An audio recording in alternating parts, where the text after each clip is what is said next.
રૂકમિણીને એક વિચાર આવ્યો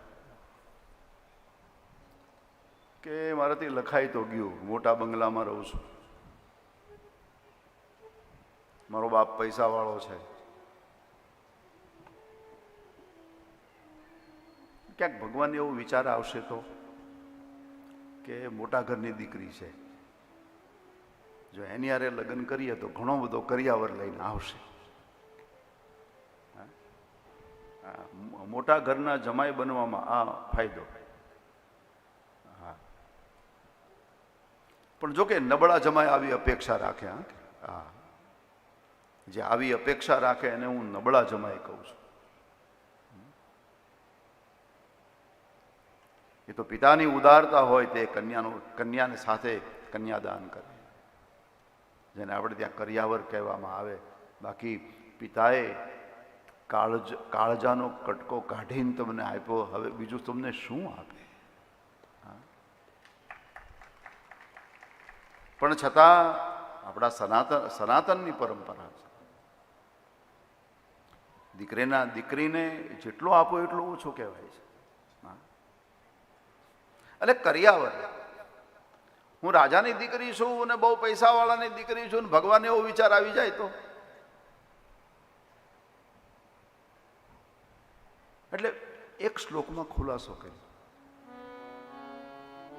કે ભગવાન અત્યારે કન્યાદાનની આશા રાખતા નહીં, કારણ કે પછી પાછળથી માથાકૂટ થાય.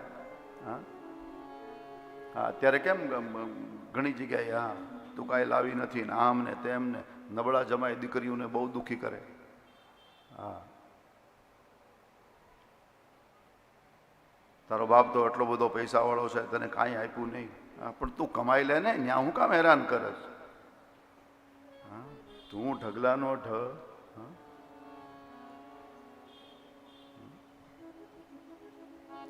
તું નિર્બળ છો. તારી મા તારામાં મીઠું નાખતા ભૂલી ગઈ છે, એ તો અમને પાછળથી ખબર પડી, નકર અમે દીકરી પરણાવત નહીં. આપણે ત્યાં અમુક જ્ઞાતિમાં એવો રિવાજ છે, અમુક જ્ઞાતિમાં કે જ્યારે વરરાજો પરણવા આવે ને પછી એને પોંખે. હા,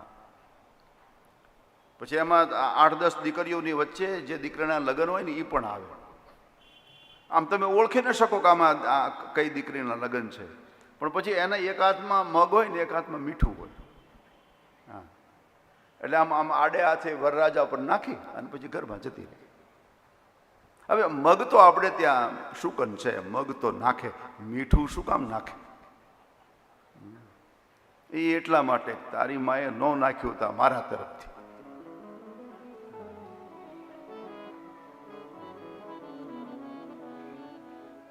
એટલે આવી કોઈ માથાકૂટ ન થાય એટલા માટે ખુલાસો બહુ સુંદર કર્યો છે. પુરતેષ્ટ દત્ત નિયમ વ્રત દેવ વિપ્ર. એ ભગવાન, અત્યારે હું કન્યાદાનમાં મારા પિતા તમને કાંઈ નહીં આપી શકે અને અત્યારે અપેક્ષા રાખતા નહીં, પણ મારી પાસે ગુપ્ત ઘણું પડ્યું છે,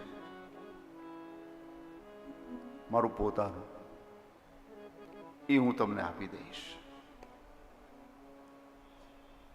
તમે એમ કહેશો દબાયું, છુપાયું, શું કર્યું છે?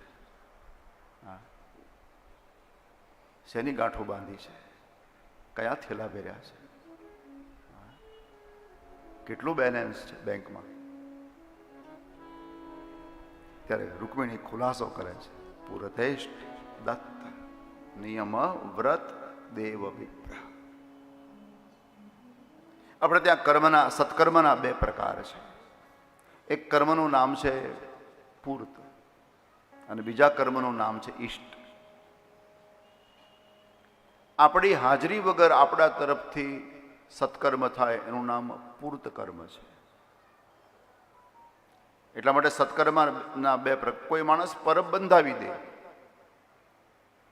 તો પછી ત્યાં એને 24 કલાક ત્યાં રહેવાની જરૂર નથી, એ પોતે પણ એ જરૂર નહીં, પણ એને પરબ બંધાયું છે. હવે જે કંઈ વટે માર્ગું આશીર્વાદ આપશે, પ્યાસો માણસ પાણી પીશે તો એનો હિસ્સો આને મળશે.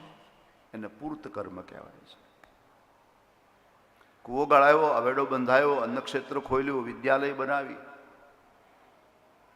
આજે બધા સંસારમાં સમાજમાં સત્કાર્યો થઈ રહ્યા એ બધા પૂર્ત કર્મ છે.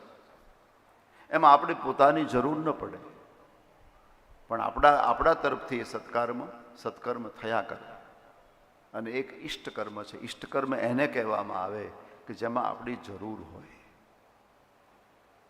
યજ્ઞ કરવો છે તો પછી તમે એમ ન કહી શકો કે તમે યજ્ઞ આહુતિ આપી દો. નહીં, એમ નહીં, એમ સ્વયં બેસવું પડે. દાન કરવું છે તો સ્વયં કરવું પડે. વ્રત કરવું, એકાદશી કરવી તો પોતે કરવી પડે.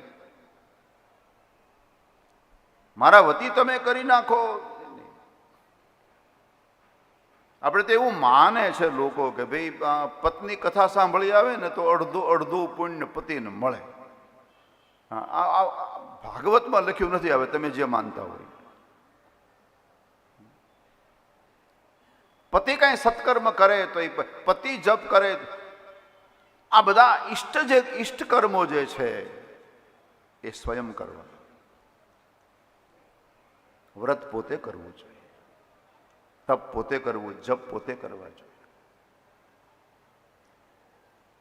એને ઇષ્ટ કર્મ કહેવામાં.